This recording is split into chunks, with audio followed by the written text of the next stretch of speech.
धन्यवाद माननीय अध्यक्ष महोदय।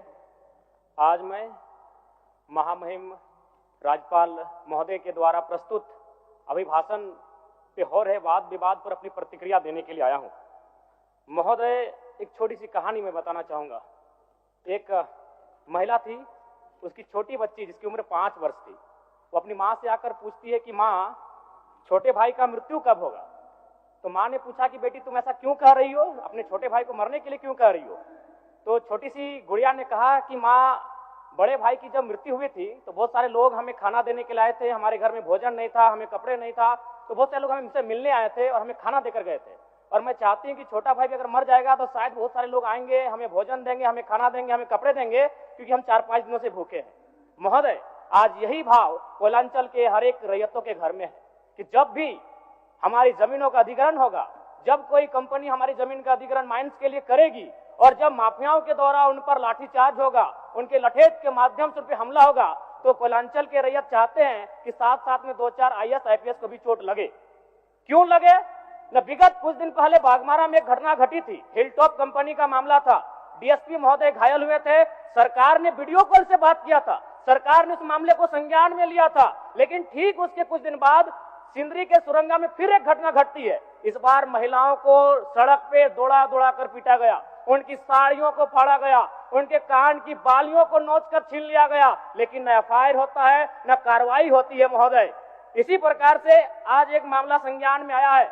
मैं सदन को सचेत करना चाहूंगा, ये मामला मांडू का है। महोदय, मांडू के प्रभावित गांव बसंतपुर, पचड़ा, कोतरे, बालमहुआ, हुरदाग, रहवान, पचमो, इचाकडी, बरगैया, ठोठाटा, लइयो, दनिया, यहाँ एक कंपनी है। उस कंपनी का नाम है पावर मेक लिमिटेड और उसकी सहयोगी कंपनी अमर इंडिया लिमिटेड। इनके माध्यम से खनन का कार्य होना है। अध्यक्ष महोदय, विगत 2-3 दिनों से लगभग 500 की संख्या में महिलाएं धरने पर बैठी हैं। ये मामला मैं सरकार को आपके माध्यम से संज्ञान में देना चाहता हूं।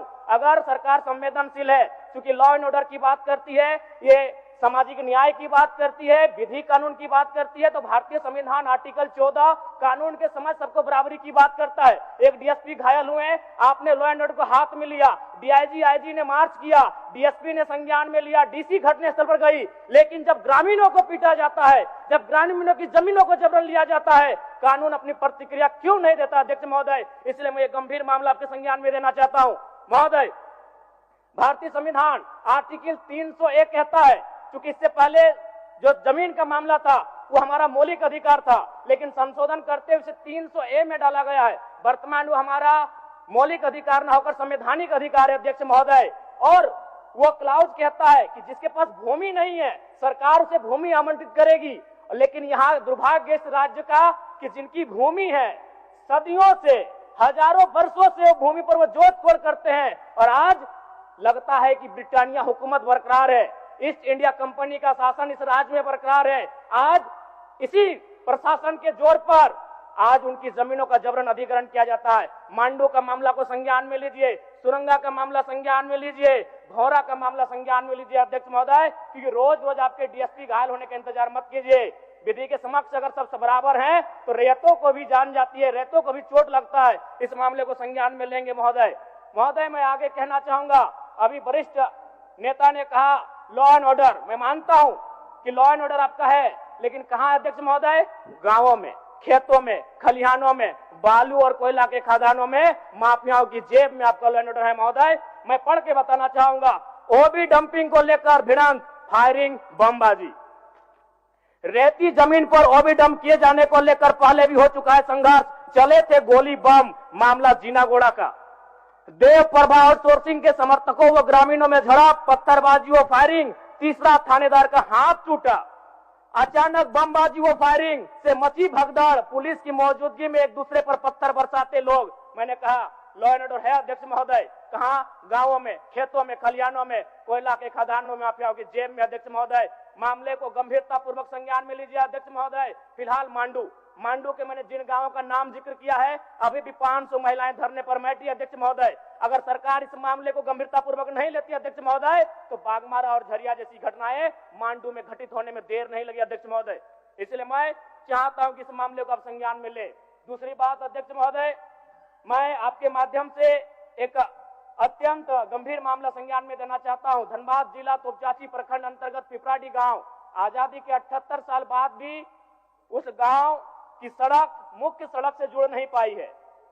उनका मामला आता है अभयारण्य भूमि, सेंचुरी का भूमि का मामला संज्ञान में आता है। अध्यक्ष महोदय, मैं सदन के माध्यम से सरकार से पूछना चाहता हूं कि पारासनाथ पहाड़ में सड़क बन सकता है तो पिपराडी गांव में क्यों नहीं बन सकता है? अध्यक्ष महोदय, पारासनाथ पहाड़ में जिन लोगों की सड़क की जरूरत थी अध्यक्ष महोदय, चूंकि वह धनी लोग थे, वो संपन्न लोग थे, इसलिए पारासनाथ के पहाड़ में जो कि सेंचुरी अभयारण्य है सड़क चली गई, लेकिन पिपराडी गांव सड़क नहीं जा पा रही। अध्यक्ष महोदय, ये तोपचाची प्रखंड का मामला है, इसे संज्ञान में लेंगे।